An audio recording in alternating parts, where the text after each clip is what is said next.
Richard Petty. The Intimidator, Dale Earnhardt. Kyle Busch. Alex Bowman. Those are all Pocono race winners, and today we're on site at Pocono Raceway for NASCAR race weekend. Welcome back to the commentary booth.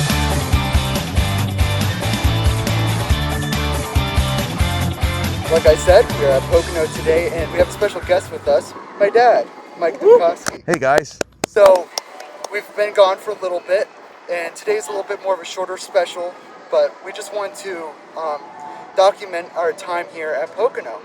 And Luke and Bobby, it's your first time at a NASCAR race. Yes. So, do you guys want to talk about that, your experience? We were at the Arc of Menards race. Yeah, I mean, I had a blast. It was a bloodbath of a race. What was it, 7 laps he had the last one beat by? Yeah, 12 seconds. 12 seconds. For reference, last weekend in the Cup Series, 11 seconds, and that's a longer race, and that's rare. 11.11. Yeah, 11.11 for Denny Which I Hamlin. thought was appropriate with Yeah, Ned Jarrett unreal. passing away, and he was in the 11 car. Just unreal. Every time it went to a caution, I always thought, like, okay, someone's got to catch up to 18, right? Someone's got to figure out that turns. Yeah. But no, Yeah. he was just so good around the corners, too. Like, every single time. Oh.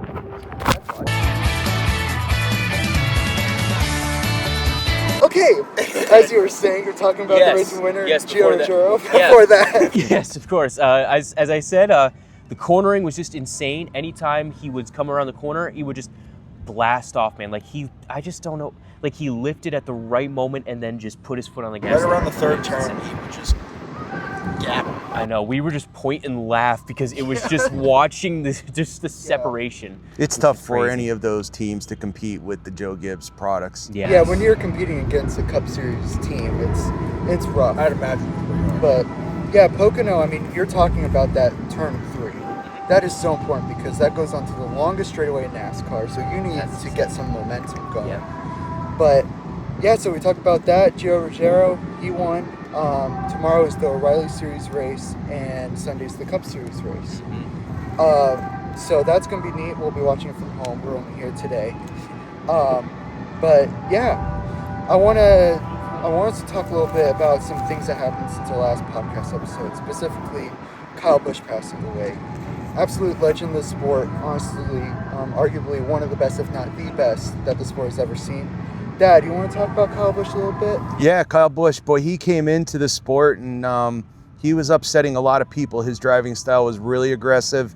He had no problem letting them know that he was going to do it his way. And, his attitude reflected that.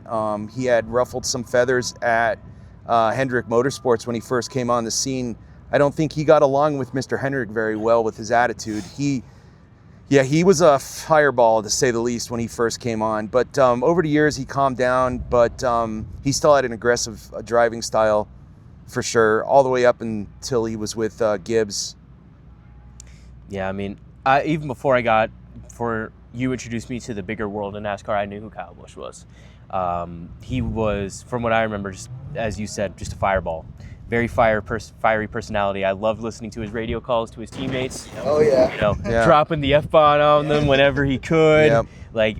It was so good. But, man, that was just so shocking. I can only compare it in the world of F1 to, like, Ayrton Senna. Losing someone like that in the middle of the season. I mean, Dale Earnhardt obviously has been brought up a lot. But, man, I mean, this is just what happens in racing. It wasn't even in a race, though. It was due to... Yeah, and sepsis. midweek, like Dad and I were at his last race, the All-Star race, which Dad's wearing the shirt, and it was just so weird to see. We saw him at driver introductions. Actually, got hats from him, which was we caught hats. We were 50 feet away from him. Yeah, and he won what would be his last win in the Truck Series that Friday. Yeah, his last Truck Series race, and it's just mind-blowing what he said afterwards. You never know when it's going to be your last one. Yeah. It's like, who? But he's such a legend. He actually said that in his post-race interview multiple times. So it's very, very heavy. I'm so bummed over how many races we lost with this new next-gen car that he didn't get the win because his driving style and this car didn't really work together. He really needed a car with that rigid rear end and he could lean on that, left rear tire. With this next-gen car, and that suspension. He just couldn't figure it out. Yeah, and today at Pocono, it was so evident that he was gone. You know, just walking Yeah. up to the merch hauler, like it was, like I was looking at it and I was just like frozen, and then they had the memorial, seeing his car, yeah. it Lap was- 8, everyone Yeah, throwing everyone up. held up Yeah. the 8s. So it's so reminiscent. Very similar to when Dale Earnhardt passed away in 2001. When your mom and I were up here, you know, the merch hauler was covered in signatures. People had been writing on it with messages to Dale starting in Daytona that year, all the way through the summer. Here at Pocono, there were messages all over it. You couldn't find anything left in that merch hauler. It was empty. The tributes on the track, you know, they had signs up. Everyone was in number 3 shirts and hats. You know, and I saw a lot of that today too. Yeah, and the memorials are happening at each race. Last week it was very special because Denny Hamlin, with winning at Michigan, tied Kyle Busch on the all-time wins list. So after the race, he held up a flag, which was very special. Obviously, Kyle Busch is known for the 18 and the 8. Yeah. So what they did was, on the flag, it had the 1 from the 18, and the 8 was stylized to his number 8. So, and he held that up around the track. So Kyle Busch will never be forgotten. And it's so sad because, like, he wasn't done. He was still at the top of his game, still had many years. Denny Hamlin said this week that when this win happened, like if Kyle Busch was still around, he'd be mad about it, and then he would say, "You're going to be a lot longer than me." So it's so bittersweet. But Luke and Bob, you've been watching some NASCAR recently here Yes. and there. Anything stick out to you in recent races? Not really. I haven't tuned in a while. Yeah. Mainly due to being everywhere, working all the time. Yeah. But I've been enjoying it though. Just something to watch on Sundays. Just being able to sit on the couch with my family, just put on NASCAR, Yeah. watch the race. I think you guys having an opportunity to come today just to experience the atmosphere. It was cool. That But was awesome. If you can come on a Saturday for like a O'Reilly's race with 40 cars, 38 car field. That's 30. Oh, it's just Yeah. you can't even. much You can better. feel it in your chest when they come by. It's Yes. incredible. And the field is so much more competitive, so it's Yeah. put together. They were It's saying not, the cars are all sort of pretty good. yeah. I guarantee you guys will be on your feet more than your seat during a race like that. Yes. It's just an entirely different experience. Yep, absolutely. The stuff I've been noticing in NASCAR is Denny Hamlin's been doing pretty good as of recently. And the other thing is just, we talked about it when, you know, the actual podcast was going on. I mean, Tyler Reddick, Yeah. the way he's been coming out the gate, is he still in the He's lead? still in the Yeah, points, he's but still in the Denny lead. Hamlin has been eating. I know. I was slowly. gonna say I slowly see Denny Hamlin catching up.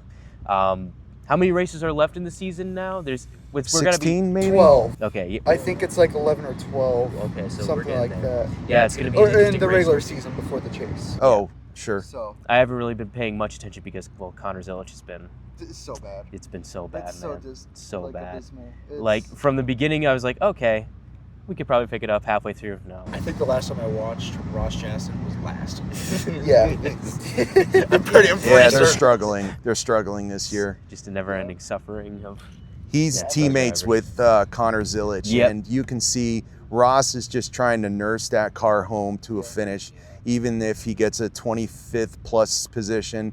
Where Connor's out there just like, I got to get this car in the top 10, and it's just not working. I think he's 3 races in a row now, last. Yeah, Yeah, it's just so sad. tricky because Trackhouse is some of the best drivers. Yeah. I mean, Yeah, Shane they Van really do. Gisbergen has been doing I was gonna incredible. say, you can see him over there, Shane Van Gisberg, Connor Zilic. That's Chastain, right? Yeah. Ross Chastain. That's, Yeah, they're watching us over there. They're watching us, always watching Mike Wazowski. But yeah, so that's what's going on right now in NASCAR.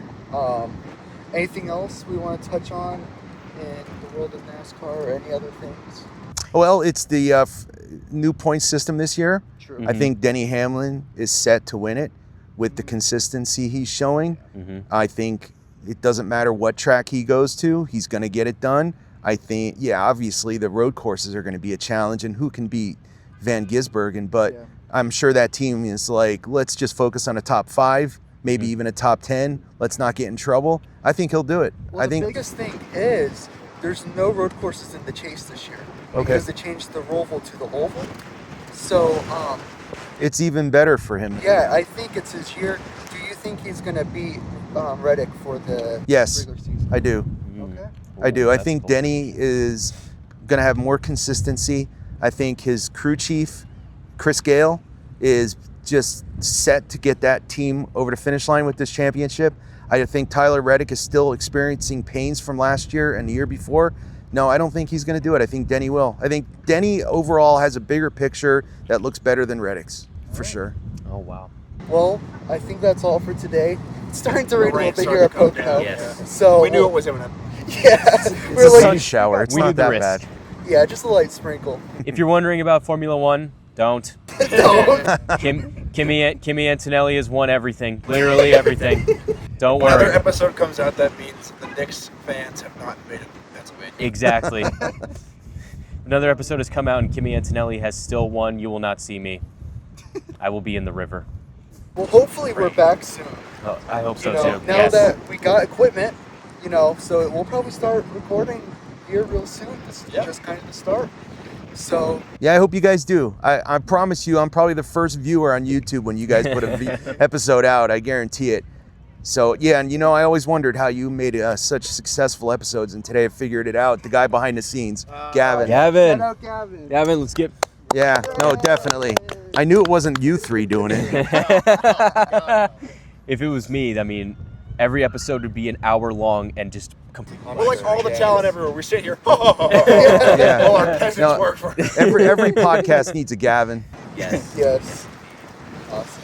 Well, it's starting to All right, rain a your little bit rate's going more, down the so water now. thanks for watching, and until next time, bye-bye. See ya. Let's get inside. Told you. Oh, God. The rain would put us to an end.